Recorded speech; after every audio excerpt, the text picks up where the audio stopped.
Ini saya kasih tahu rahasia-rahasia para pemain-pemain maling-maling politik itu. Dan yang salah tetap tokoh masyarakat. Saya tahu tokoh masyarakat itu dikasih besar. Ada yang 5 juta, ada yang 10 juta. Antum dari tadi reaksi mulu, dikasih 10 juta. Suruh diam. Akibatnya yang di bawah cuma dikasih 5.000, 15.000, semuanya ikut nyoblos. Kan nanya lagi, iya toh Pak, iya itu pilih saja moncong putih. Udah tahu di sini PKI mengkres lagi. Itu mah nggak bisa dibantah lagi. Dan kita kan ngomongnya aja agak ngeri-ngeri sedap ya Pak ya. Itu kan fakta. Kalau ada yang masih memuji-muji, saya tanya, siapa yang melahirkan undang-undang outsourcing? Outsourcing itu adalah sebuah undang-undang yang merubah orang yang mulanya menjadi pegawai tetap berubah jadi pegawai honorer, pegawai kontrak. Itu yang kerjaan PDI Perjuangan sih. Kalau kata Betawi bilang, goblok aja milih di situ terus. Bayangkan orang udah jadi pegawai 40 tahun dengan tunjangan, dengan apa tahu berubah jadi pegawai kontrak. Itu kerjaan Jakob Noawea di zaman presidennya Ibu Megawati. Itu tadi karena tololnya kebanyakan, kelamaan. Terus bisa ngomong ini ketakutan deh. Tahu emang iya kok.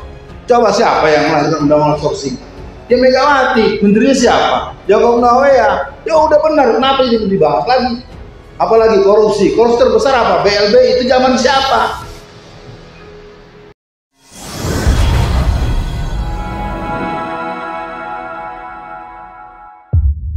Assalamualaikum warahmatullahi wabarakatuh.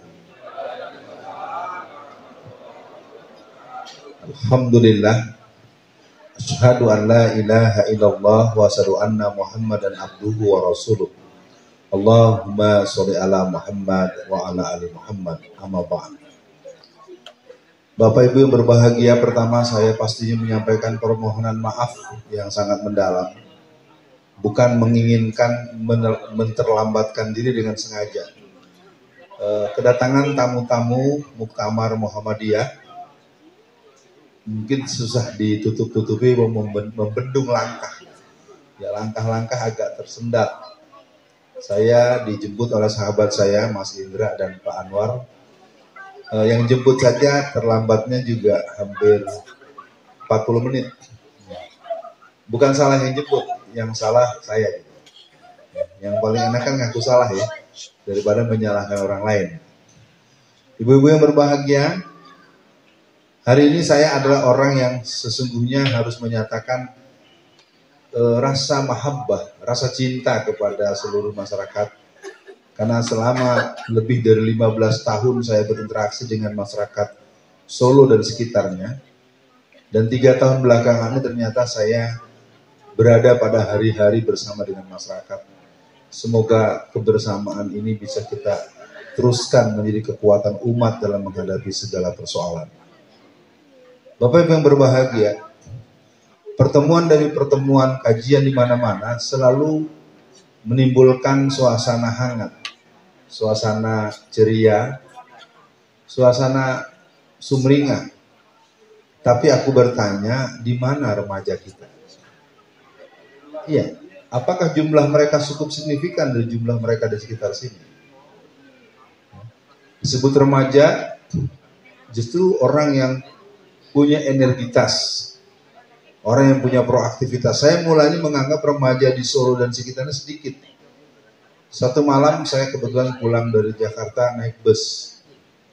Waktu itu ada acara hampir jam 12 malam, bubaran acara sepak bola, Persis. Itu ternyata di malam hari itu ada sekitar 5.000 motor dengan 2 orang penumpang di atas motor. Berarti orang yang keliling di atas motor itu brun, brun, brun, brun, brun, brun, brun, brun, brun, brun. Itu bisa diduga jumlahnya sekitar 10.000 orang. Tapi ketika aku bertemu dengan waktu subuh, aku hampir tak melihat anak-anak itu dalam masjid. Bolehkah aku menduga bahwa mereka itu adalah orang-orang kafir, orang-orang Kristen? Tidak bisa. Karena 77% warga Solo itu Muslim. Jadi pada malam ini kita mencoba membincangkan satu persoalan yang mungkin bicaranya nanti akan kita perluas. Saya coba masuk di tema yang cukup sensitif. Tetapi tema ini nanti akan membuat kita mengerti bahwa ada bagian kehidupan kita yang sesungguhnya tidak boleh hilang dalam elan kehidupan seorang muslim. Sebelum saya teruskan, ibu-ibu, bapak-bapak, mungkin belum semua kenal saya. Nama saya Alfian, dikenal dengan Alfian Tanjung. Saya punya peran-peran keumatan cukup banyak. Periode terdekat tahun 2015-2020 saya wakil ketua Komite Dakwah Khusus MUI Pusat. Jadi biar bapak-bapak kenal bahwa saya bukan orang pintar, saya bukan, katakanlah belum bisa disebut sebagai ulama, tapi peran-peran keumatan saya layak untuk membuat saya punya kewajiban memberikan laporan pada masyarakat. Di Surakarta ada Dewan Syariah Kota Surakarta, DSKS. Dengan segala dinamikanya saya anggota Majelis Syuro, anggota Dewan Syuro namanya. Di Dewan Dakwah Jawa Tengah saya anggota Majelis Syuro. Di Dewan Dakwah Pusat saya adalah anggota Mafatiha, Majelis Fatwa dan Pusat Kajian Dewan Dakwah Pusat. Dan seluruh instansi dan institusi yang ada di Jawa Tengah.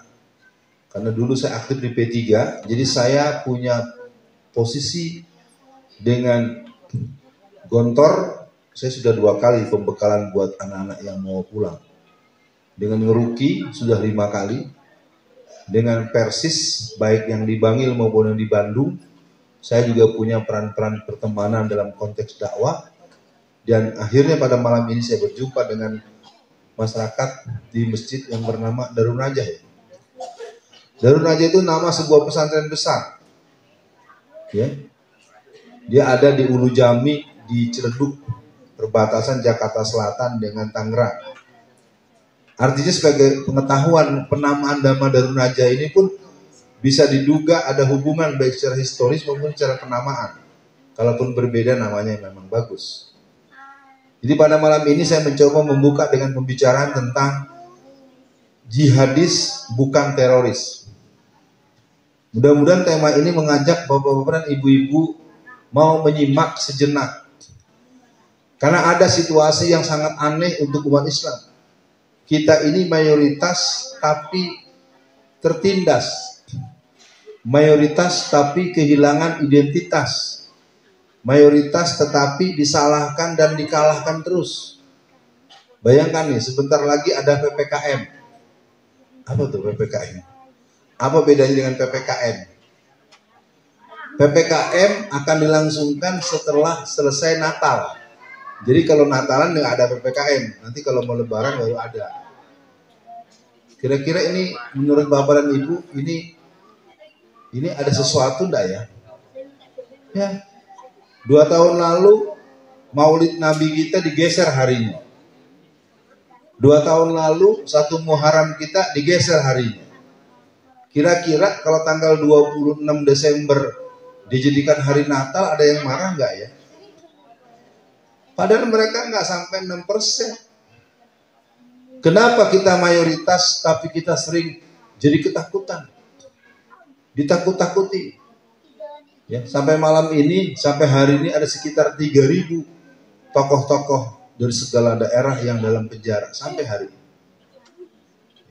Kalau yang mati itu sudah menembus sekitar angka 60.000 orang sejak awal reformasi tahun 1998 sampai hari ini pribumi Muslim yang mati dengan berbagai cara. Tadi pembawa acara bilang akan ada tanya jawab ya Mas. Nah, nanti boleh tanya jawab. Kalau nggak ditanya saya nggak jawab. Iya kan tanya jawab. Kalau nggak ada yang tanya ya nggak dijawab. Maka dari itu pada malam ini kepada Bapak Ibu semua saya mohon maaf kalau saya belum sempat menyebut satu persatu. Memang saya sempat berinteraksi dengan yang namanya Pak Joko. Ya mana Pak Joko? Orangnya ganteng juga ya. Pak Joko yang baik hati, Pak Ustadz kita, saya izin menyampaikan materi ya. Baik, jamaah sekalian, ibu sekalian dan semua yang hadir termasuk remaja. Malam ini kita akan berbincang tentang jihadis bukan teroris. Kenapa saya bincangkan ini? Karena kita paling tidak harus mulai mengembalikan elan ruhul jihad. Jihad, fisabilillah. Jihad itu adalah terminologi suci. Allahu Akbar, Allahu Akbar, Allahu Akbar. Kalam suci menentukan ku berjuang. Tararat, gitu ya, zaman kita tahun 70-an ya Pak ya. Di radio itu ada. Ya, RRI, langkah semangat, maju tiada henti. Untuk Islam kami korbankan diri. Api jihadku berkobar di hati. Takkan padam wujudkan cita kami. Menegakkan kedaulatan Islam. Hidup mulia atau syahid mati, hanya Allah satu tujuan kami. Kejayaan Islam kan kembali. Rap berderap langkah mujahid Allah, hancurkan penzolim di bumi. Tak berdetak jantung musuh Allah, takut lihat mujahid berani, mujahid berani. Takbir. Takbirnya lemes. Ya, jarang diajak begini sama ustadznya nih. Jamaah yang berbahagia, kita akan masuk di bagian awal. Apa sih yang disebut dengan terorisme? Kata-kata teroris sering disebut sembrono. Kemarin yang terakhir sekali ada orang bercadar bawa-bawa pistol ada di depan istana. Ya, wartawan kayak saya kan. Bagaimana Ustadz? Anak bercadar berarti anak wanita solehat. Kalau anak wanita solehat nggak mungkin jalan sendirian kemana-mana. Nah, itu aja udah nggak masuk akal kan? Ini udah gendeng ini. Cuman kan susah, ini pun di blow up terus. Ya, jadi bapak-bapak, ibu-ibu supaya tidak ada sak di hati, saya ini walaupun begini saya narasumber resmi negara. Saya narasumber resmi di Wantanas, Dewan Pertahanan Nasional, yang isinya jenderal bintang 1, bintang 2. Aktif, bukan pensiunan. Jadi supaya jamaah, walaupun nanti hadir dari pihak aparat, atau mungkin dari pihak-pihak yang punya hubungan dengan kekuasaan, saya ini bukan anak pinggir jalan. Saya dosen selama 30 tahun lebih, dan saya narasumber resmi di instansi Angkatan Darat, di Kopassus, di Wantanas, Kesbangprof, Kesbangda, Pemkot, Pemkap, Pemprov, sampai di pusat-pusat Badan Intelijen Negara. Ustadz lagi cerita apa lagi nyombongin diri? Bukan, biar Allah tahu yang ngomong ini bukan asal ngomong. Negeri kita ini mayoritas agamanya, tapi Islamnya dibikin takut. Ditakut-takutin, dikit-dikit teroris, akhirnya sembarangan dibunuh. Kemarin Dr. Sunardi mobilnya dihadang, ditembak di tempat jedek, mati. Begitu murahnya harga orang muslim, nyawa muslim. Nyawa pribumi begitu murahnya. Oh, Pak, ngalangin itu Pak. Motonya boleh, tapi jangan ngalangin video. Nah, jadi pada malam ini saya ingin ajak para jamaah, kita bersihkan dulu suasana hati kita. Kita sampai kepada wilayah Al-Hurriyatul Insan. Kita di ruangan ini harus sampai kepada satu komitmen kemerdekaan diri. Kita bersolat tiap hari. Salah satu bacaan iftitah kita adalah Innas sholati wa nusuki wa mahyaya lillahi. Itu harus tertanam kuat. Mudah-mudahan dengan kedatangan saya pada malam ini, masyarakat semakin mengenal bahwa saya ada di Solo. Saya ada di Solo Raya, saya ada di Jawa Tengah. Darah dan air mata saya bersama dengan seluruh dinamika yang ada di sini. Bukan gagah-gagahan, ini keterlaluan. Coba sekarang kita bayangkan kalau di pinggir jalan tahu-tahu ada mayat orang Cina. Kira-kira ribut nggak? Dicari nggak ketua RW-nya? Dicari nggak ketua masjidnya? Tapi kalau mayat seorang ustadz, orang semua diam saja. Padahal seorang ulama itu, orang yang ahli ibadah itu, orang yang ahli ilmu itu derajatnya jauh daripada yang cuman Cina-Cina yang biasa makan daging babi, daging anjing gitu. Saya marah terus terang. Saya ini anak Petamburan. Saya Petamburan Gang 1, Habib Rizik Gang 3. Kita sama. Kalimat ini mungkin bukan kalimat takbur atau ujub. Paling tidak kita akan mencoba memulai pada dengan waktu yang ada. Tadi saya tanya-tanya kepada beliau, biasanya kalau ada pengajian di sini paling cepat selesai jam 12:30 ya? Bukan, jam 9:30. Halo ibu-ibu, 9:30 kuat?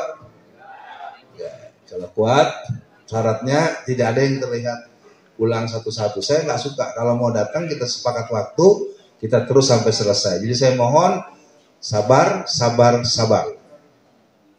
Jadi malam ini kita akan mulai dulu dengan apa itu terorisme. Terorisme adalah serangan yang terkoordinasi, baik fisik maupun mental atau psikis, yang bertujuan untuk membangkitkan rasa teror. Dan ini akan kita bahas malam ini dengan waktu yang kita punya, walaupun tidak tuntas. Kalau tuntas kita butuh 2-4 jam pembahasan. Jadi teroris itu adalah sebuah tindakan teror. Kenapa kalau bicara teroris selalu dihubung-hubungkan dengan gerakan Islam? Betulkah? Saya zaman kecil di Petamburan Gang 1, Jakarta Pusat. Menjelang remaja saya pindah ke Banten. Di Banten itu ada yang namanya Kota Tangerang Selatan. Tangerang Selatan itu sebuah kota pecahan dari Kabupaten Tangerang yang disahkan tanggal 9 bulan September tahun 2009. Suatu hari di sebuah pusat perbelanjaan yang bernama Alam Sutra terjadi ledakan bom yang sangat dahsyat. Puar!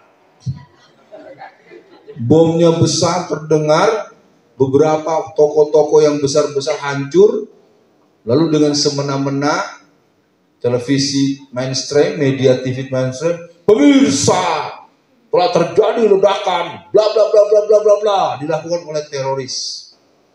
Bapak Ibu tahu apa yang terjadi setelah ditangkap polisi? Ternyata yang meledakkan bom pemuda gereja.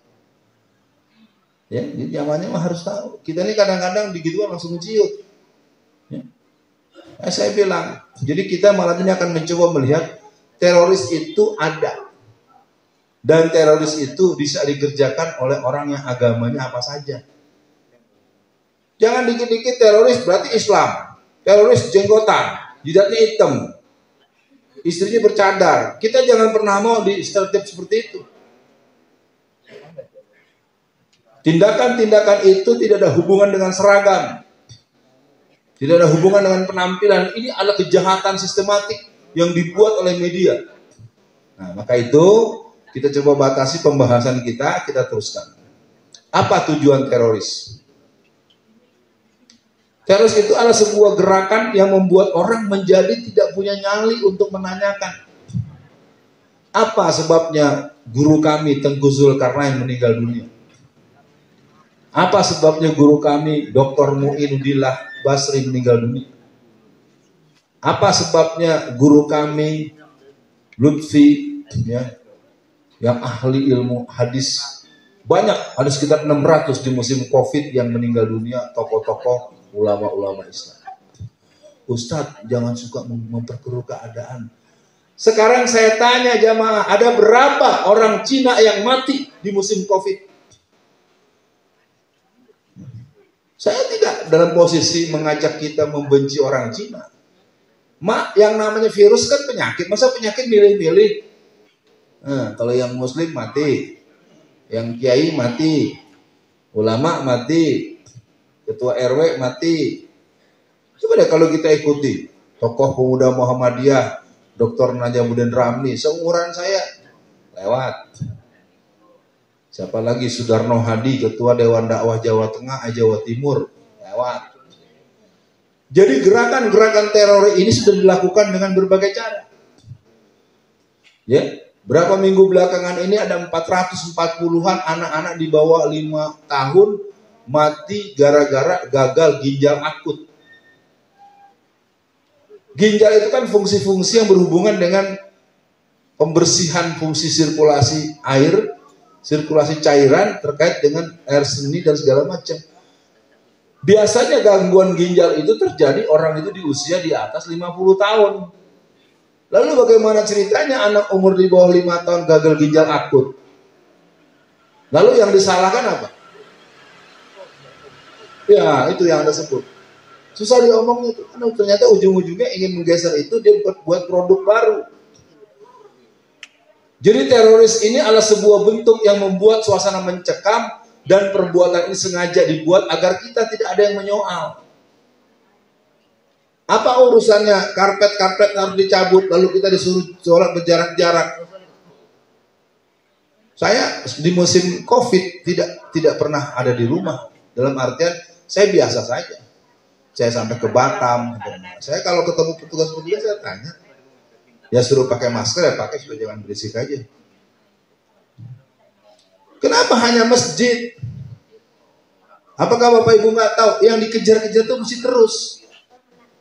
Sementara gereja, sementara orang-orang Bali mengadakan acara yang besar-besaran sambil bernyanyi-nyanyi, teriak-teriak dengan lagu-lagu dan kidung-kidungnya.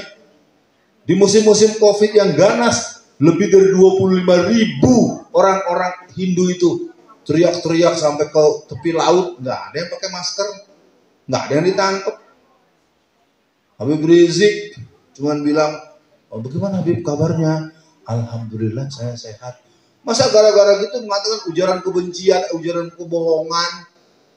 Sementara ada orang katanya punya duit 11.000 triliun di kantongnya tapi bohong.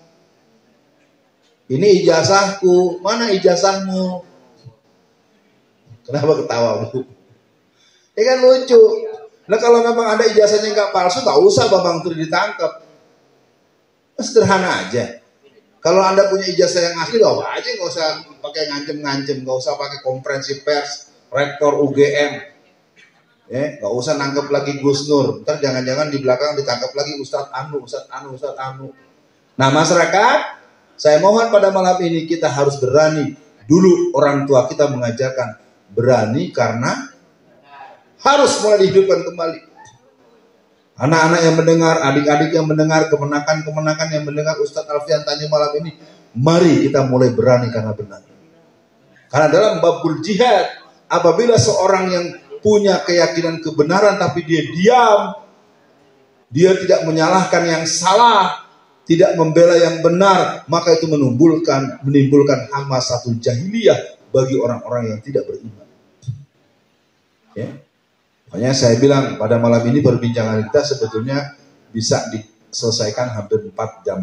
Tapi nggak perlu, kita cepat secukupnya saja.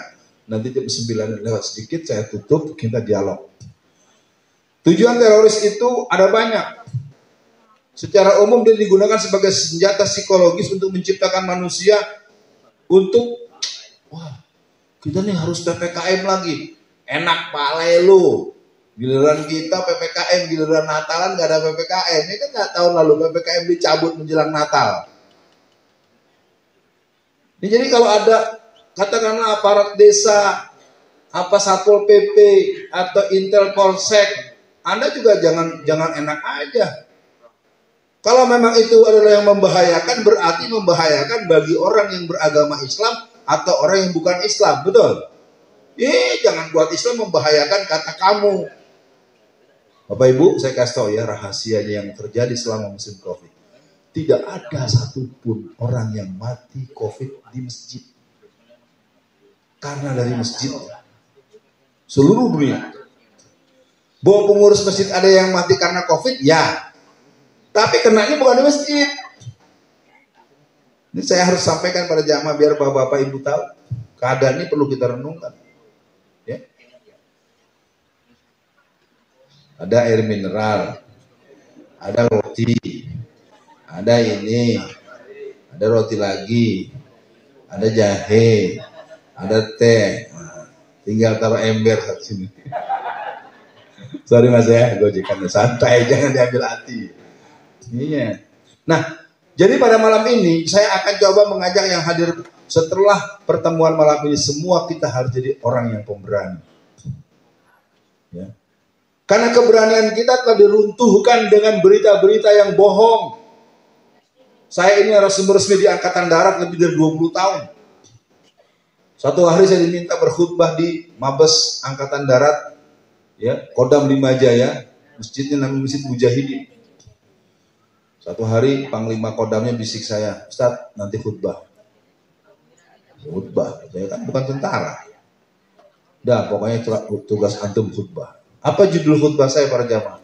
Saya berkhutbah judulnya Jihad Membasmi Komunisme. Wow. Saya terangkan apa itu jihad, kenapa kita berjihad, apa faktor dan unsur jihad, apa syarat kemenangan dalam berjihad. Ternyata dari sekian ratus, sekian ribu tentara-tentara dari pangkat rendah sampai jenderal itu terbelah dua. Yang basicnya pesantren, yang bapak ibunya adalah tokoh-tokoh Muhammadiyah, tokoh-tokoh NU garis lurus, orang-orang tuanya yang ahli-ahli ibadah, itu mendengarkan khutbah seperti itu bagaikan air bertemu dengan ikan bertemu dengan air. Senang. Dari wajahnya sumringah, matanya berbinar. Tetapi sekelompok lagi wajahnya berubah. Merah, kuning, hijau, nano-nano. Mukanya, api ketemu air, mukanya manyun.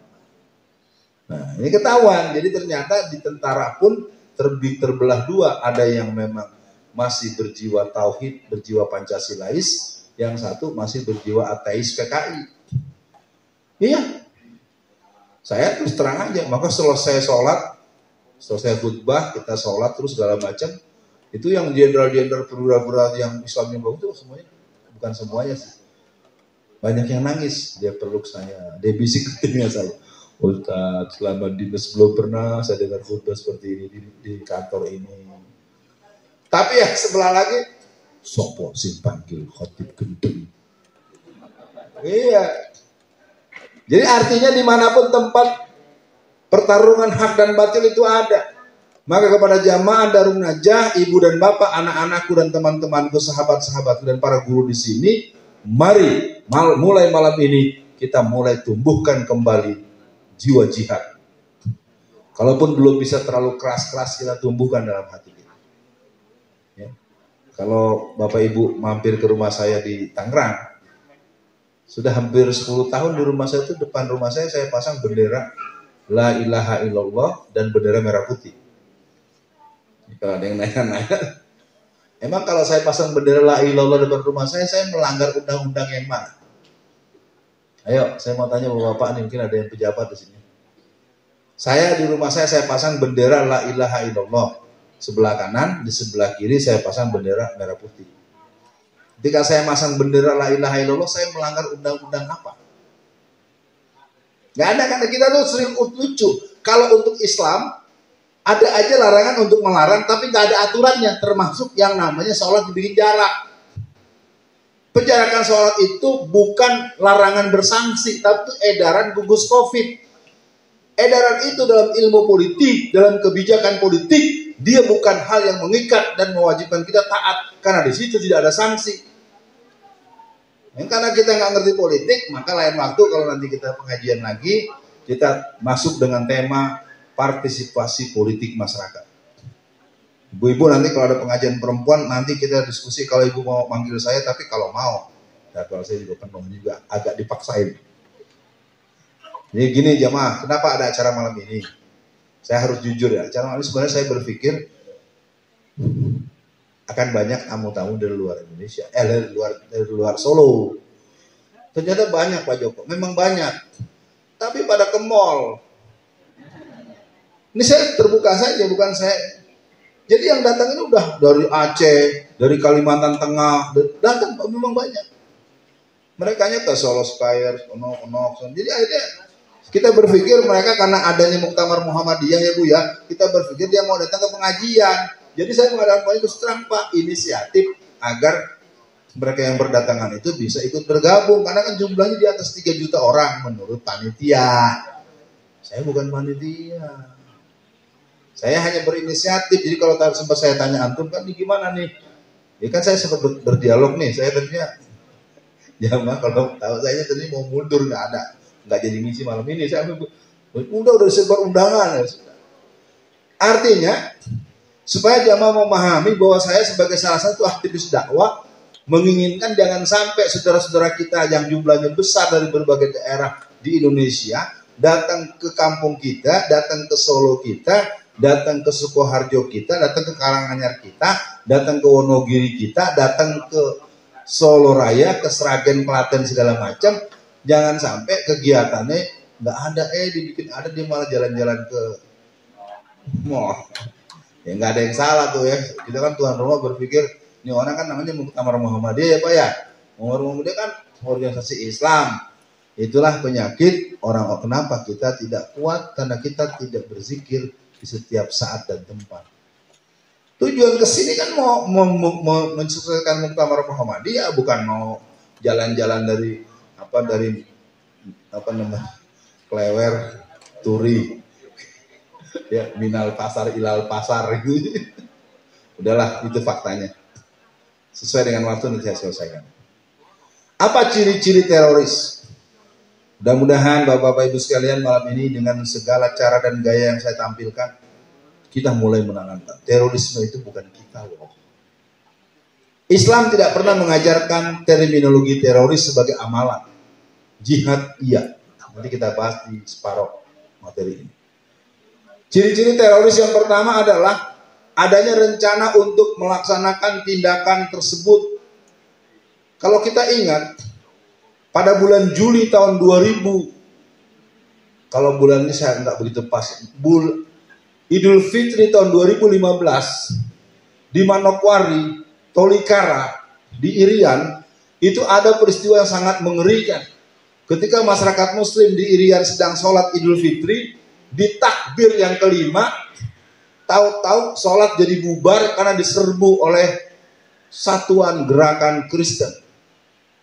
Ya, jadi saya mohon Bapak-Bapak perhatian, sampai hari ini sudah ratusan masjid kita yang diganggu. Dari yang dibakar, dari yang di tengah masjidnya diberikan kepala anjing, kepala babi. Di Padang Pariaman, Sumatera Barat itu mereka menggunting dan merobek-robek Al-Quran dan itu ditaruh di ruang utama masjid. Bukan tahun 65 Pak. Bukan zaman PKI tahun 65, tahun 2020, 2021 sampai 2022. Tanggal 27 bulan Februari 2022, entah siapa orangnya menghancurkan Plang Muhammadiyah, Plang Aisyah. Di mana itu? Di Cemetuk Celuring. Di mana itu? Di Banyuwangi, Jawa Timur. Di masa tahun 2022 ada satu sekolah dan perguruan Muhammadiyah di Madinah. Apa itu Madinah? Mandailing Natal. Di mana itu? Di Sumatera Utara. Sumatera Utara itu Indonesia atau tidak Bu? Pak? Indonesia. Apa yang mereka lakukan? Mereka meledakkan bom di sekolah Muhammadiyah sampai 5 kali. Apakah peledakan bom? Apakah membakar? Apakah membunuh? Apakah merusak? Patut diduga tidak pernah ada yang ditangkap. Selalu dibilang orang gila. Nanti kalau nggak bilang orang gila, Pak Joko dipanggil, bapak-bapak yang tokoh-tokoh dipanggil. Kita orang beragama itu harus memaafkan. Gitu, enak aja suruh maaf. Sementara kita ngomong sedikit saja dibilang ujaran kebencian, ditangkap. Ibu-ibu udah tahu saya pernah di penjara 4 tahun. Ya, salahnya apa? Ada salahnya menurut mereka. Pertama, saya membahas bahaya penjajahan Cina. Jamaah tidak ada satupun yang komplain. Yang komplain orang Cina. Yang kedua, saya membahas dalam bentuk tulisan di Twitter. 85% yang mencoblos PDI Perjuangan adalah keturunan PKI. Itu bukan pendapat saya. Itu pendapat dari orang yang namanya Ripka Ciptaning. Ripka Ciptaning itu adalah putri dari seorang pedagang material di kota Solo tahun 1950-an. Ripkanya sendiri lahir tahun 1959. Sekarang jadi anggota DPR RI yang keempat kali dari daerah pemilihan Sukabumi Selatan, Jawa Barat. Dia menulis 2 buah buku. Buku yang pertama terbit bulan Juni tahun 2002. Judulnya Aku Bangga Jadi Anak PKI. Bulan September 2005 terbit buku dia yang kedua yang berjudul anak PKI masuk parlemen. Lah dia aja ngaku, aku bangga anak PKI.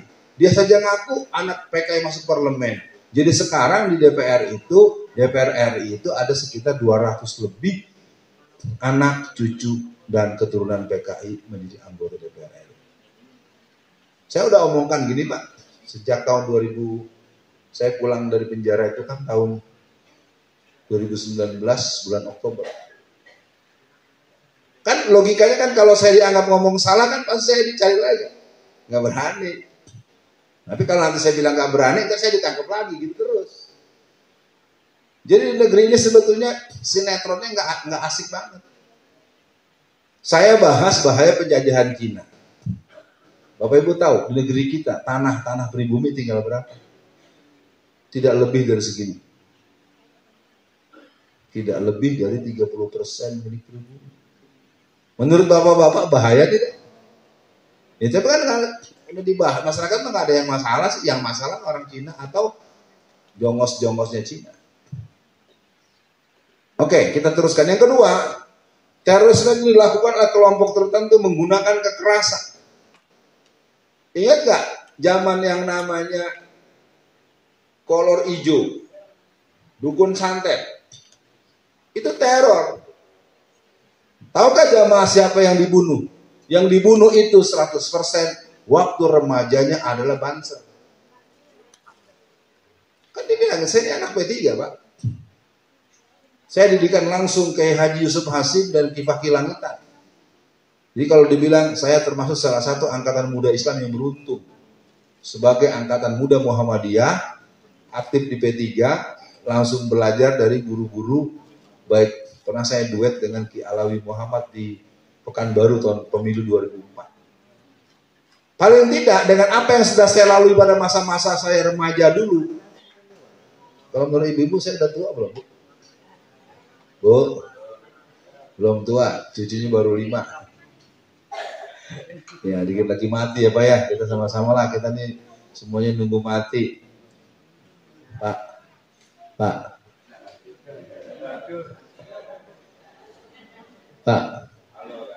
cucunya berapa Pak? Cucunya berapa?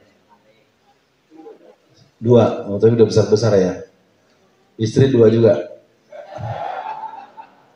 Oh 1 nggak habis ya udah deh, jangan dibahas ya, ibu-ibu sensitif kalau begitu. Yang ketiga, mengambil korban dari masyarakat sipil dengan maksud untuk mengintimidasi. Jadi ini materi kita malam ini sebenarnya ngeri-ngeri sedap. Tapi kalau kita tidak pernah mendudukan apa itu jihad, apa itu jahat, apa itu teroris, harus mendudukan dulu. Karena jihad itu adalah kalam suci. Dia adalah amal suci. Ya ayyuhallazina amanu hal adullukum ala tijaratin tunjikum min azabin alim. Wahai orang-orang yang beriman, maukah engkau aku tunjukkan pada sebuah perniagaan yang bisa membebaskan kamu daripada azab api neraka.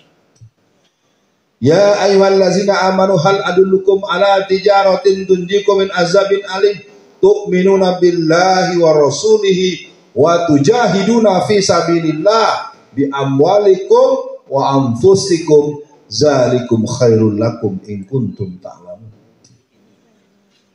Jadi orang-orang yang beriman itu harus memahami jihad itu adalah sebuah terminologi yang sangat sakral yang dirusak oleh musuh-musuh Islam, seolah-olah jihad sama dengan jahat.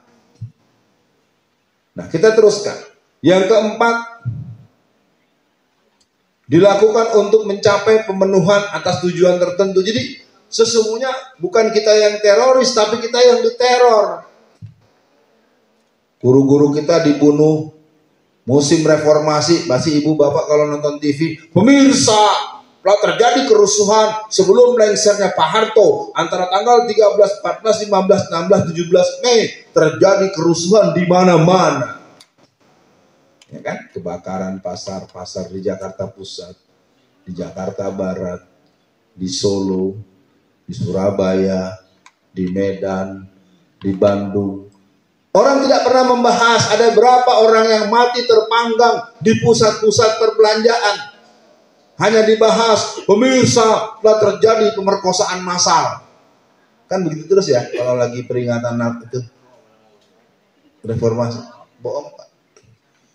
Menurut Badan Intelijen Negara BIN, Badan Intelijen Negara dan FBI, Badan Intelijen Amerika, perempuan yang diperkosa itu jumlahnya ada 3 orang. Saya tanya ibu-ibu, Bu, kalau 3 orang itu massal atau bukan? Ibu, Pak, Bapak diam dulu. Susah banget sih diam sebenarnya. Bu, kalau bertiga itu massal atau bukan, Bu? Iya. Bahwa itu ada sebuah kejahatan, ya. Bahwa itu merusak kehormatan perempuan, ya. Membuat masa depannya suram, ya, secara akhlak. Zaman sekarang juga nggak pakai diperkosa, dia berbuat duluan.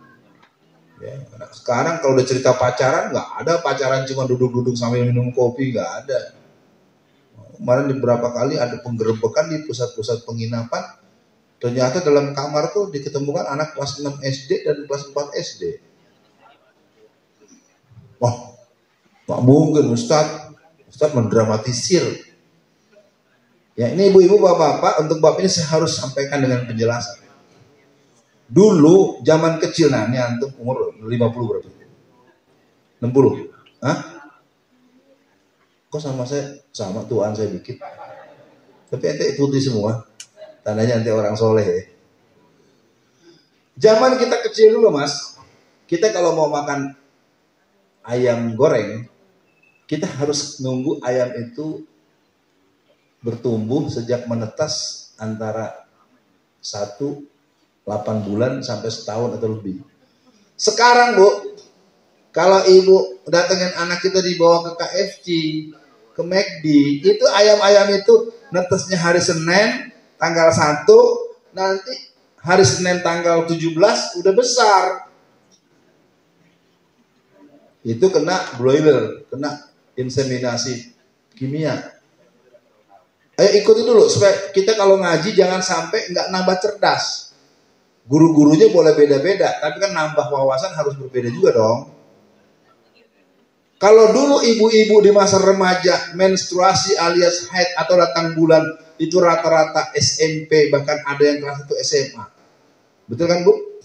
Ya waktu zaman ibu remaja kan baru haid, baru mens kan SMP kelas 1 atau kelas 6 SD kan gitu ya. Sekarang anak kelas 3 SD sudah ada yang mens. Kenapa? Karena tadi yang dia makan itu mengandung zat-zat yang mengalami proses percepatan fungsi-fungsi faal tubuh. Lah kalau yang laki-laki yang perempuan mengalami percepatan menstruasi, berarti yang laki-laki mengalami percepatan masa baliknya. Kalau masa balik sudah dicapai oleh laki-laki dan perempuan, kira-kira fungsi-fungsi seksualnya berfungsi atau tidak? Ya sudah. Jadi kalau ditemukan oleh polisi, oleh aparat, oleh Satpol PP, anak SD kelas 6 laki-lakinya, anak SD kelas 4 perempuan, oh berarti di dalam kamar sedang tadarus Quran gitu. Sedang murajaah gitu. Jadi artinya terbukti bahwa apa yang saya katakan bukan asal omong, memang bisa terjadi pada anak kita. Untuk itu, bapak dan ibu, kalau anaknya pamit dari rumah ingin belajar kelompok, jangan buru-buru ngasih ongkos. Belajarnya di mana? Maaf ya, saya ini dosen ilmu pendidikan. Orang tua tuh banyak dibohongin sama anak-anak. Yang kuliah juga begitu. Mah uang kos, mah uang ini, mah uang minta terus. Apakah salah mereka? Tidak, salah kita juga. Karena kita sering menganggap kalau sudah keluar uang banyak berarti kita sudah menyekolahkan dan sudah mendidik anak, itu kesalahan kita. Mendidik itu bukan soal uang. Mendidik itu soal keteladanan dan kewibawaan alami, itu mendidik. Saya sering ulang-ulang nih, bapak-bapak di sini masih ada yang perokok nggak? Nggak usah ngaku, cuma uang nanya. Enggak, di sini tidak merokok, di luar merokok. Gitu. Saya nanya sama antum jujur ya, saya nggak tanya antum merokok itu, saya nggak nanya. Di masyarakat sekitar Darun Najah ini bapak-bapaknya yang laki-laki dewasanya masih ada yang perokok nggak? Oke ya, saya tidak bicara hukum, saya bicara pendidikan. Kalau bapak masih merokok, ibu perhatikan, bapak perhatikan, anak-anakku dengar Ustadz Alfian lagi menyampaikan ini. Bapaknya sedang merokok. Dia punya anak laki-laki kelas 4 SD, punya anak perempuan kelas 6 SD. Ternyata anak perempuan yang kelas 6 SD sudah terbiasa merokok. Dan anak yang kelas 4 SD yang laki-laki juga hobi merokok.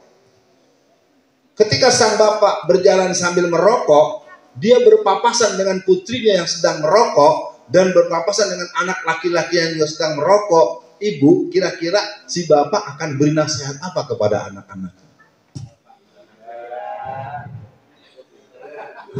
Bisa melanjutkan ayat. Saya cuma mau menggugah bapak-bapak. Itu baru dalam tinjauan pendidikan. Kalau dalam tinjauan dakwah, strategi dakwah, rokok-rokok itu rata-rata pemiliknya pasti bisa didugakan 90% sampai 98% itu yang ini punya orang Cina Kristen. Keuntungan rokok dengan merek tertentu itu per tahun bisa di atas 10 sampai 20 triliun. Dan mereka 100% biaya keuntungannya hanya untuk membangun gereja.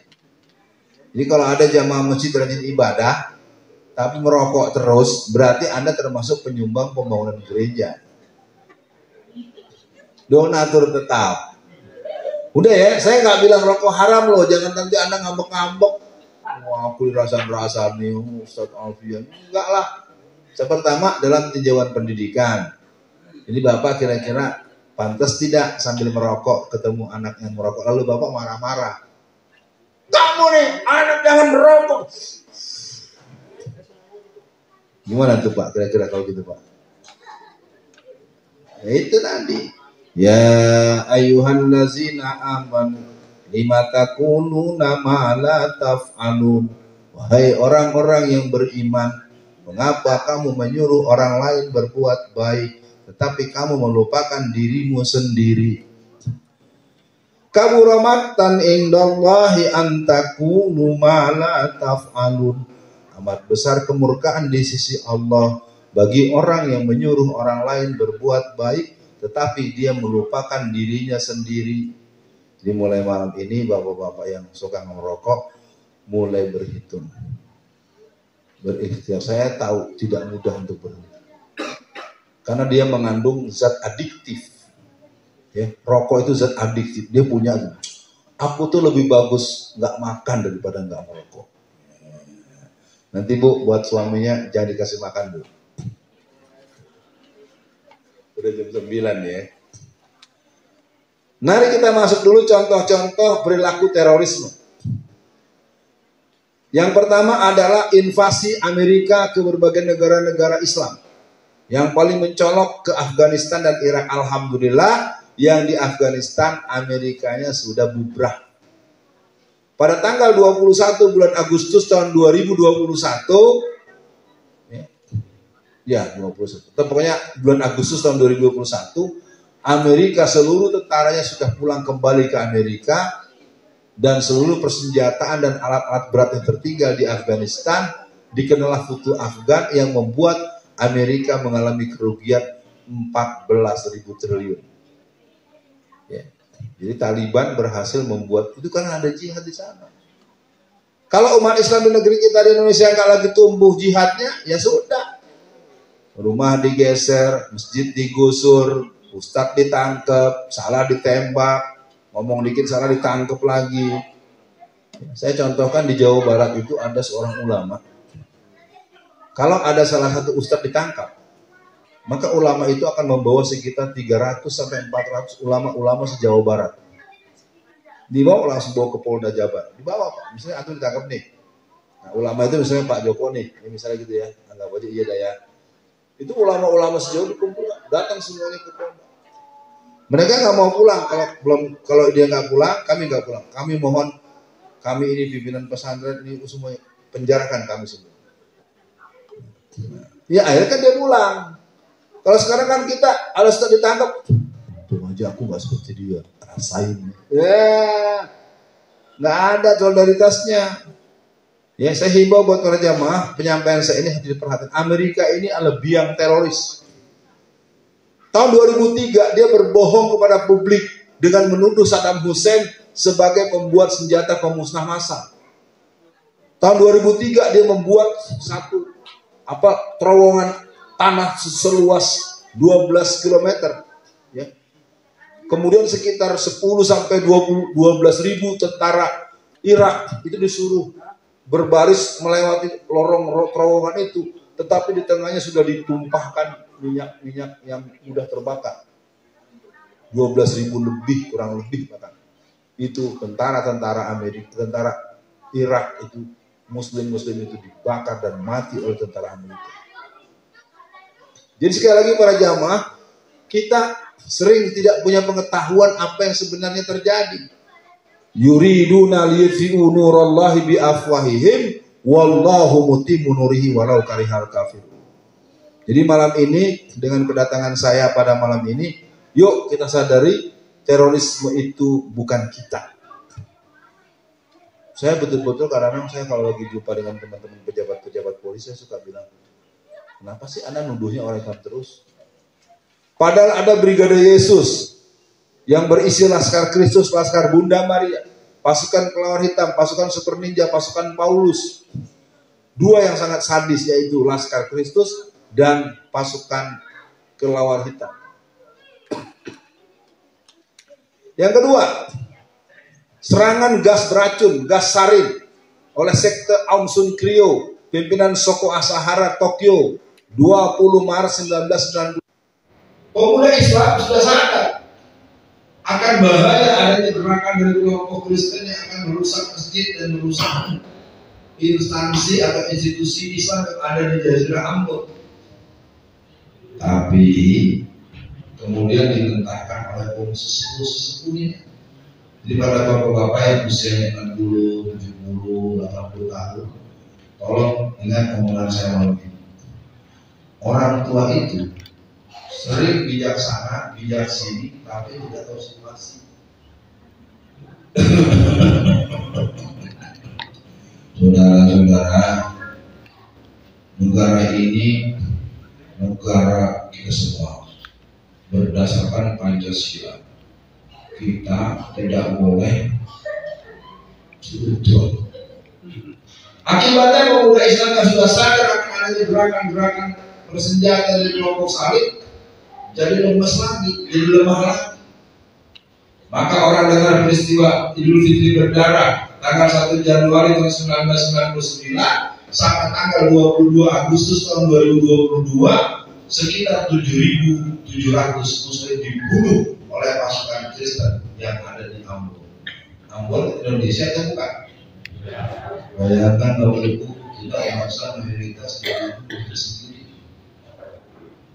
Kita kalau saya nggak buka album sejarah, kalau saya nggak buka lipatan sejarah, itu Bapak Ibu nggak ingat bisa mengeri. Malam-malamnya masih di hari terakhir bulan Ramadan. Malam-malam terdengar takbir Allahu Akbar, Allahu Akbar, Allahu Akbar, La ilaha illallah, Allahu Akbar, Allahu Akbar, wa lillahil hamd.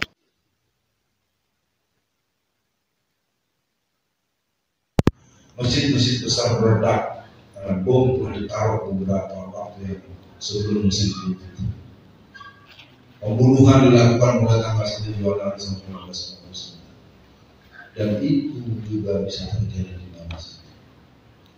Nah, peristiwa itu berulang kembali pada tanggal 9 bulan 11, bulan September tahun 2011.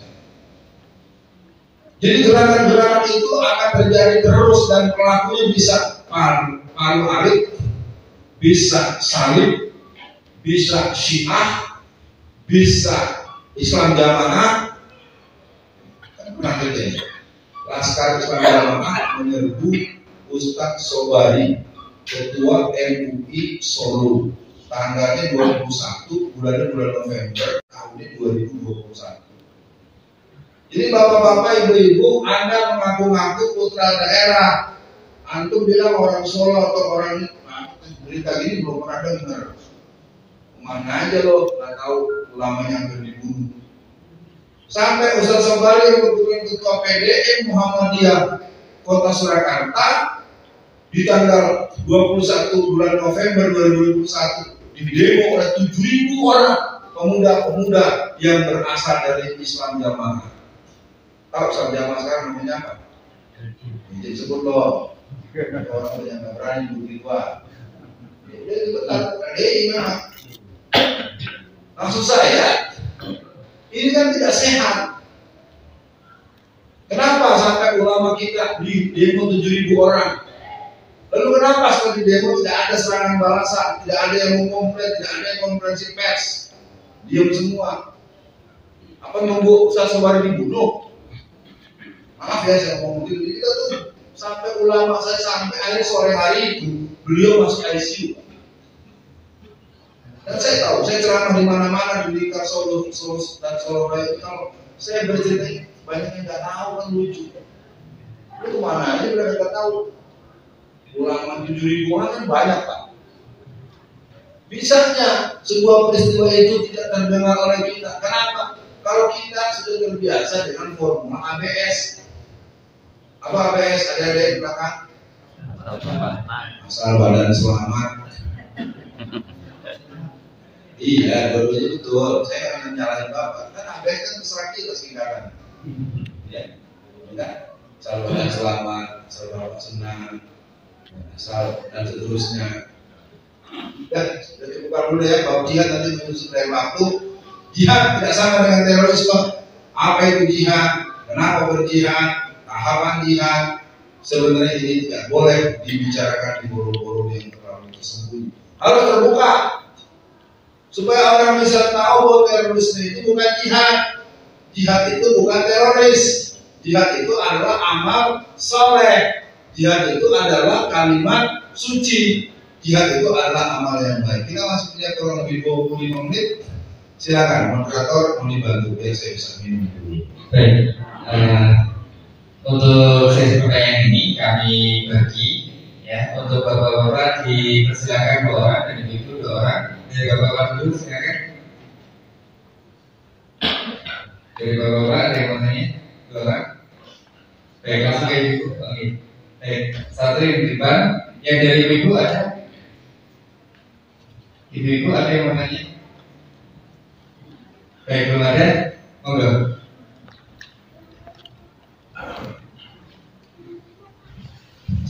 Terima kasih. Assalamualaikum warahmatullahi wabarakatuh.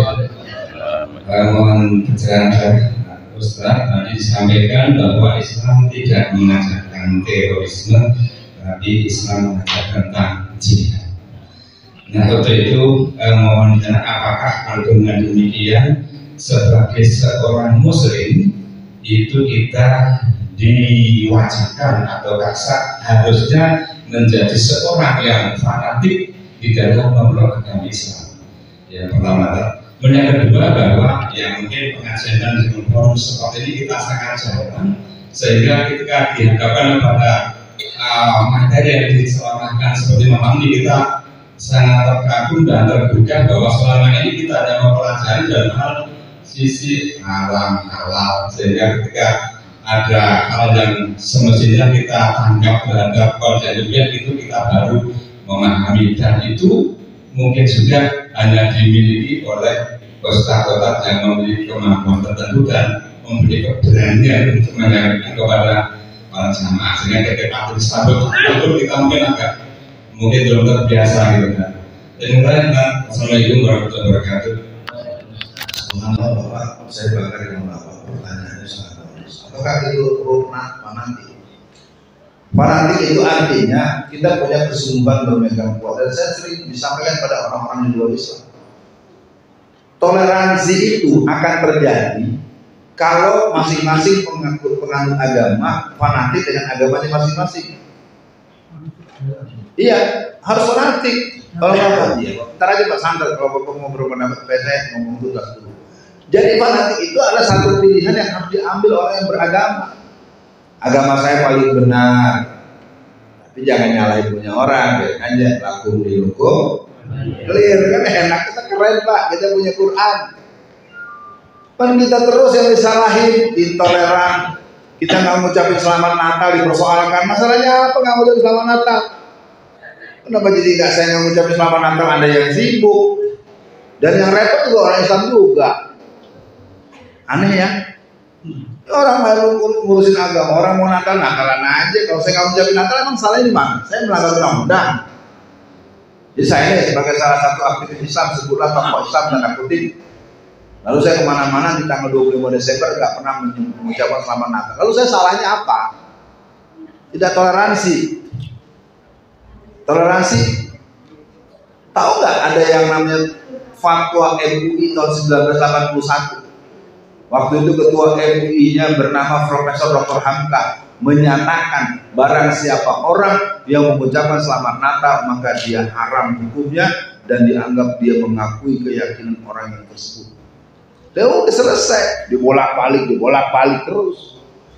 Sama selama saya tinggal di katakanlah Jazirah Soraya ini, saya kadang-kadang kaget di masyarakat itu kok ternyata ada bahkan banyak namanya Muslim Muhammad Fulan, namanya Muslimah Fatimah Fulana, tapi yang satu istrinya Kristen, yang satu suaminya Kristen. Ada nggak di masyarakat kita yang begitu? Nah, kalau ada orang menikah beda agama, nggak usah dibahas lagi, dia berzina selamanya. Nggak usah pakai dalil, Pak. Capek pakai dalil, Pak. Rukun nikah aja. Rukun nikah seiman. Kalau orang itu menikah tidak seiman, nikahnya sah tidak? Halo? Kalau tidak sah dia berhubungan suami istri, itu namanya zina atau ibadah? Selesai, nggak usah pakai minta dalil panjang lebar, bro. Sama dengan ibu-ibu, ibu punya rukuh, punya mukena harganya 15 juta. Ibu punya manset, punya apa nih harganya 5 juta, tapi ibu mau sholat nggak wudhu. Bisa nggak dia sholat? Bisa, tapi nggak sah. Karena di antara rukun sholat ya dalam keadaan dia berwudhu. Paham ya Bu ya? Jadi tahu ibu-ibu kalau punya anak, punya calon menantu beda agama, lampu merah titik. Nggak ada pembahasan. Ini kan ente beragama seperti orang beli kayu mau dibikin meja. Kalau mau dibikin meja ini kayunya belum dibentuk, kalau habis diukur yang dipotong meterannya apa kainnya atau kayunya. Nah yang kita lakukan meteran yang kita potong-potong. Jadi kalau ada hukum nikah itu harus seiman. Ya sudah. Jadi bapak-bapak, ibu-ibu kalau punya anak gadis, punya anak muda, ada calonnya, jangan suka bilang, dia saling mencintai. Ngaji ya Allah. Allazina amanu asyaddu hubban lillah. Seorang yang beriman itu cintanya nomor satu the first love adalah Allah Subhanahu wa taala. Cinta itu adalah anugerah Allah. Cinta kedua yang harus dihiraukan kita adalah cinta kepada Rasulullah. Jadi kesimpulannya buat Bapak, saya pikir Bapak membuat pertanyaan yang keren banget. Kita harus fanatik.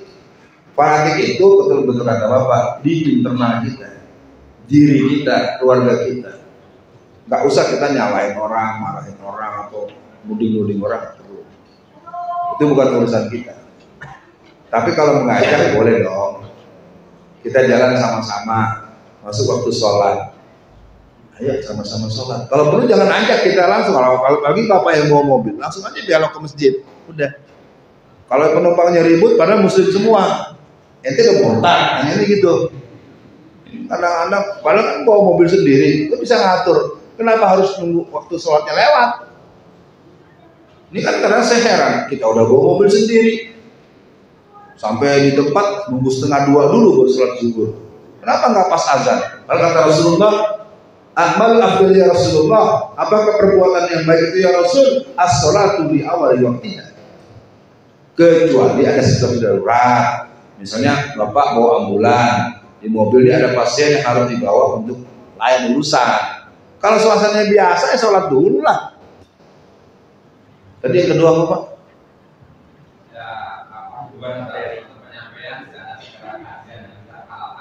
Iya, memang ini kesalahannya bukan pada mereka, Pak. Memang ditakut-takutin, Pak. Oh, saudara, kalau di masjid ngomong politik, Gitu ya? Di masjid itu wajib ngomong politik. Politik apa? Politik strategis dan politik keumatan. Jangan politik pribadi. Misalnya saya anggota partai tertentu, lalu saya ajak-ajak orang ikut, lalu saya jadi ustadz sambil nerangin partai saya, nggak boleh. Itu namanya norak, narsis.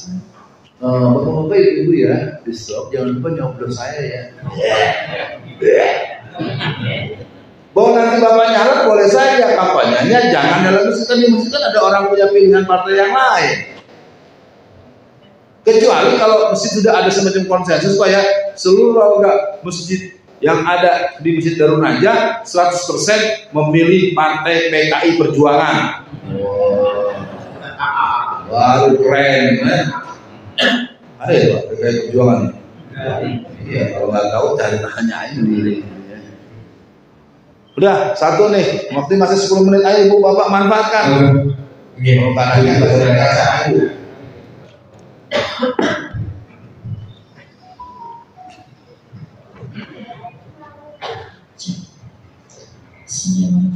Assalamualaikum warahmatullahi wabarakatuh. Sebelumnya Ustaz Alfian, sepertinya saat saya pribadi gitu, ini sangat menarik sekali. Jadi kami mohon untuk Ustaz Joko ataupun Ustaz Doni lebih sering-sering saja daripada Ustaz Alfian tadi. Karena begini, faktanya di masyarakat di sekitar kita saja itu masih belum ada kesadaran, terutama yang berkaitan dengan politik ya Ustaz. Jadi keadaan seperti ini, keadaan kita sekarang ini kan imbas dari perpolitikan ya, dari mungkin 2 tahun yang lalu gitu. Dan ini perlu kita sadarkan, terutama masyarakat yang memang belum melek. Jadi karena segala kita non sewu ya ada perubahan. Jadi benar-benar ibu-ibu terutama ya, karena ini kebanyakan memang 80% bahkan lebih itu ibu-ibu nggak mau berpikir tentang politik. Jadi ibaratnya ya hanya mau masak, kemudian bisa kerja di rumah beres, bersih dan seterusnya gitu Ustaz. Jadi bagaimana untuk menyadarkan masyarakat di sekitar kita bahwa memilih pemimpin yang baik, terutama yang soleh, begitu Ustaz. Terima kasih. Assalamualaikum warahmatullahi wabarakatuh. Kita langsung saja, Bapak Ibu sekalian, saya pikir terserah, tapi saya ingin katakan sebetulnya saya mencoba menganjurkan pertemuan malam ini ke Pak Joko karena mengingat akan datangnya beratus ribu dan berjuta tamiri ternyata lebih memilih ke mall ketimbang ke pengajian. Udah, bukan salah siapa-siapa, udah yang salah ya kita aja lah, nggak salah. Soal kedatangan saya ke sini, saya tidak berani mengiyakan atau menidakkan. Pertama, mestinya itu kan sebagai sebuah komitmen pengurus untuk meminta atau menyuruh lah bahasa dakwahnya, memerintahkan kepada saya untuk datang ke sini. Rumusnya adalah pasti pas saya bisa waktu.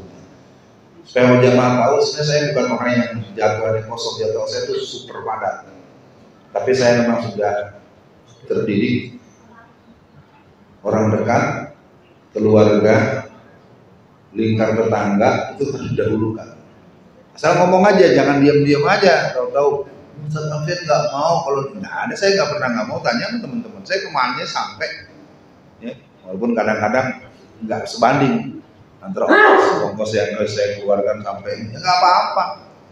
Kan malaikat Rafiq nggak salahnya, apa? Nah, boleh. Ada pemberitahuan tuh, yang mau ikut boleh. Sebenarnya setiap hari kita terbitkan 1 YouTube, ini betul Pak.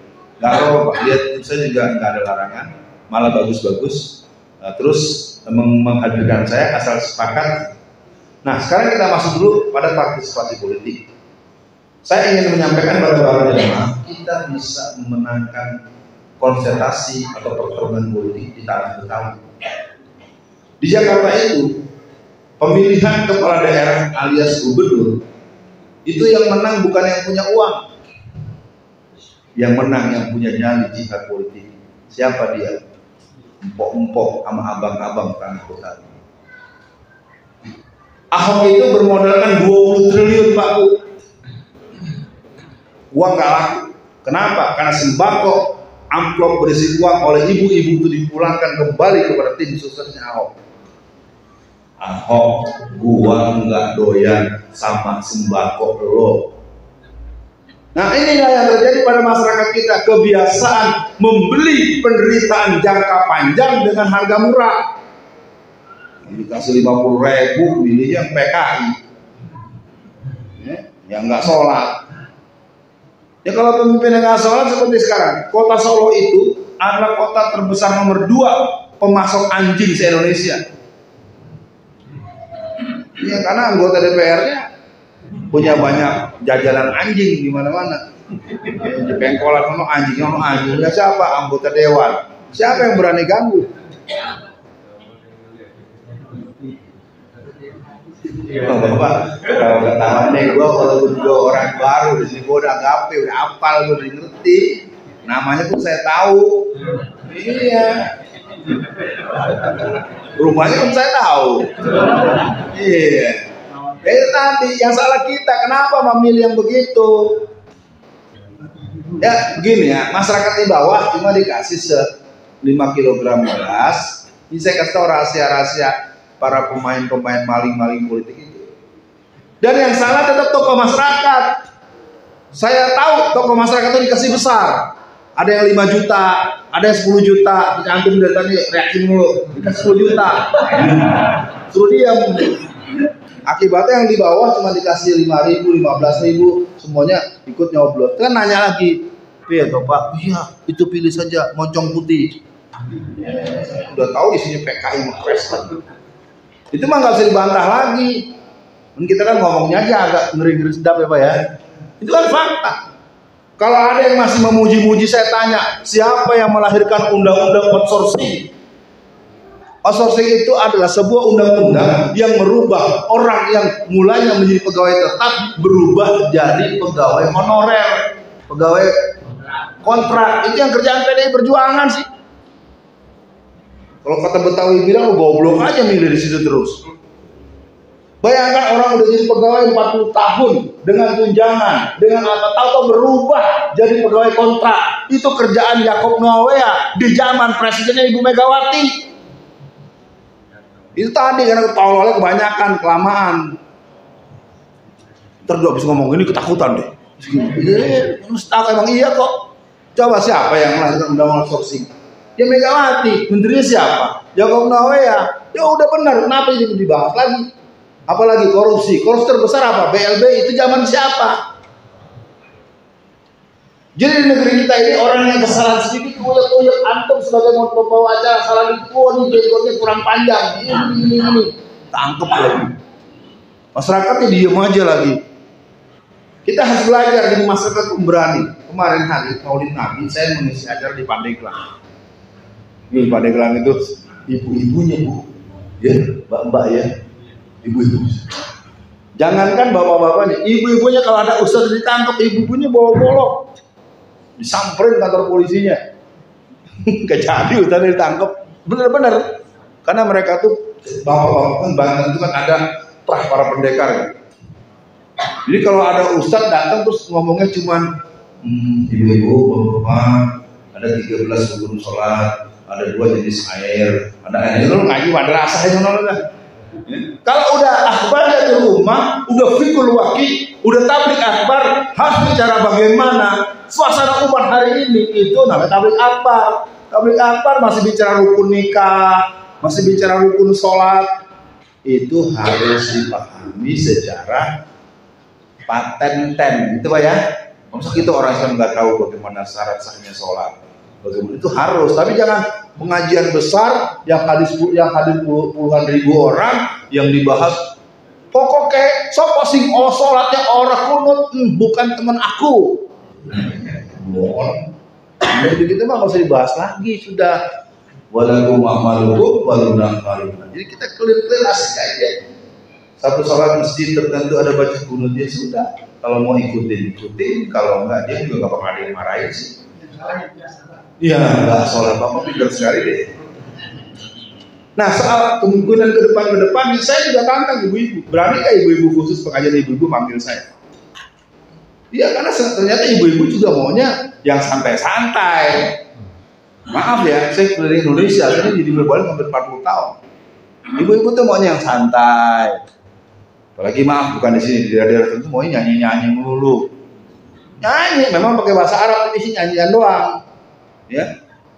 Ketika materinya agak keras, agak diajak mikir, Pak, nggak mau diajak mikir, Pak. Jangan panggil Ustaznya, pusing kepala saya. Ya, ente pergi ke pengajian cuma menghindar dari tumpukan cucian yang banyak. Ketawa ya Pak ya. Saya kan udah hafal Pak kelakuan ibu-ibu. Iya. Bu, saya ini anak laki-laki satu-satunya.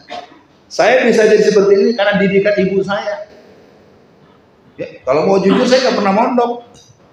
Tapi kayak lagi ngomong kayak orang pintar aja ya, seolah-olah gitu orang mondok. Masalahnya didik. Bagaimana subuh ke masjid, bagaimana baca Quran pagi dan maghrib, bagaimana memahami sejarah Islam, bagaimana hafalan doa-doa harian. Itu digembleng oleh ibu saya yang cuma guru SD. Ya. Nah, sekarang ibu-ibu udah berfungsi belum? Ibunya sekolah sampai S3 udah tamat ngelayap terus, anaknya nggak bisa ngaji. Ayo, ibunya udah dokter cuma buat sumbangan di kantor. Anaknya, seorang perempuan itu dia belajar setinggi-tingginya, selesai kuliah dia kembali ke rumah, full di rumah. Kalaupun keluar dengan fungsi-fungsi yang sifatnya kifayah. Kalau nggak ada fungsi lain baru saya maju. Ini kelemahan para perempuan-perempuan di negeri kita itu. Nah terus muncul lagi penyakit. Yang penting kita bisa ngalahin laki-laki. Kita juga bisa kalahin laki-laki. Itu ada tuh ibu-ibu yang begitu tuh ngomong, bukan di sini di televisi. Makanya ada sinetron suami-suami takut istri. Gitu. Pas 9:30 ya. Oke, buat semua yang hadir saya mau pamit. Gaya dan cara boleh berbeda, pahamilah I love you full. Aku mencintai kalian semua tanpa batas. Ya, karena itu adalah syarat orang bersahabat. Misalnya kita mencintai satu. I love you. Ya, itu. Oh, maksud Alvin LGBT ya? Bukan. Mencintai dalam konteks innamal mu'minuna ikhwatun. Kita bersaudara dalam iman. Ya, nggak boleh lebih. Kalau lebih, apalagi mencintai istri orang itu namanya selingkuh, salah kamar, nggak boleh. Kita berdoa dulu supaya doa kita malam ini bagian daripada energi kebersamaan kita dan keberanian kita untuk menjadikan Darun Najah sebagai sebuah masjid yang memancarkan cahaya iman, cahaya jihad, dan cahaya persaudaraan. A'udzubillahi minasyaitonirrajim. Bismillahirrahmanirrahim.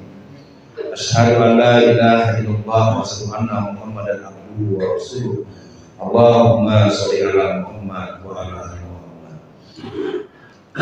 Wahai Allah, malam ini dengan segala kemudahan yang Kau berikan, dengan segala anugerah-Mu, kami bersyukur alhamdulillah rabbil alamin. Dan kami pun mengucapkan salawat kepada baginda kami. Allahumma sholli ala Muhammad wa ala ali Muhammad. Ya Allah, malam ini kami mohon bimbingan-Mu, kami mohon kekuatan dari-Mu, agar kami bisa mendidik anak-anak kami, putra-putri kami, cucu-cucu kami, dan orang-orang yang di bawah pendidikan kami untuk menjadi putra-putri yang soleh dan solihah, yang tertib ibadahnya, yang kokoh akidahnya, dan senantiasa berani membela kebenaran dengan cara yang benar untuk tegaknya kebenaran syariat Islam. Ya Allah, pada malam ini kami telah berkumpul dengan semangat menuntut ilmu. Jadikanlah semangat itu berbuah pengetahuan. Dengan pengetahuan itu membuatkan keyakinan. Dengan keyakinan itu memberikan kemantapan. Dengan kemantapan itu kami memiliki keberanian untuk mengaplikasikan, sehingga terjadi pembelaan dengan argumentasi hujjah yang kuat. Malam ini kami mohon jadikan Darun Najah dan warga di sekitarnya merupakan sebuah tempat berkumpul untuk beribadah, tempat berkumpul untuk menguasai pengetahuan, tempat berkumpul untuk mengatur strategi dakwah dan jihad, tempat berkumpul untuk mengatur kesejahteraan masyarakat, tempat berkumpul untuk mengatur strategi perjuangan di segala bidang. Tolong kami ya Allah agar kami tetap bersama dalam satu rasa persaudaraan bagaikan muhajirin dan ansor. Jadikan pertemuan malam ini menyadarkan seluruh bagi remaja putra dan putri untuk rajin ke masjid dan menuntut ilmu. Untuk para orang tua untuk lebih telaten dan lebih periksa lagi terhadap kelakuan anak-anak mereka yang mungkin sedang berkuliah di tempat yang jauh. Dengan doa, dengan kontrol, dan dengan berbagai cara-cara yang membuat kita tidak terlena dan lengah dalam mendidik anak-anak kita dari pengaruh-pengaruh jahat daripada era jahiliyah modern ini. Allahumma nawwir qulubana bi nuri hidayatika bi nuri samsika abadan kama nawartal ardo bi rahmatika ya arhamar rahimin. Allahumma alfi baina qulubina wa asli zata baina wahdina subulas salam minaz zulumati ilan nur wa jannibnal fawahisha ma zahara minha wa ma batan wa barik lana fi asma'ina wa absarina wa qulubina wa azwajina wa zurriyatina innaka antat tawwabur rahim. Rabbana atina fid dunya hasanah wa fil akhirati hasanah wa qina azabannar. Amin ya rabbal alamin. Bapak Ibu sekalian, besok subuh kita ada kajian di Masjid Kalitan. Tema kita spesial, dua sayap Garuda Islam, Muhammadiyah dan harapan umat Islam kepada Muhammadiyah. Insyaallah itu merupakan kajian rutin yang sudah hampir 2 tahun. Kebetulan saya yang bisa membersamai jamaah di sana. Paling tidak ada pengetahuan, doakan agar Masjid Darul Najah dan semua pusat-pusat kajian di masyarakat kita subur, sadar, berani, jihad, dan kita punya wali kota baru yang berjiwa tauhid, punya gubernur baru yang berjiwa tauhid, punya presiden baru yang sayang pada umat Islam. Assalamualaikum warahmatullahi wabarakatuh.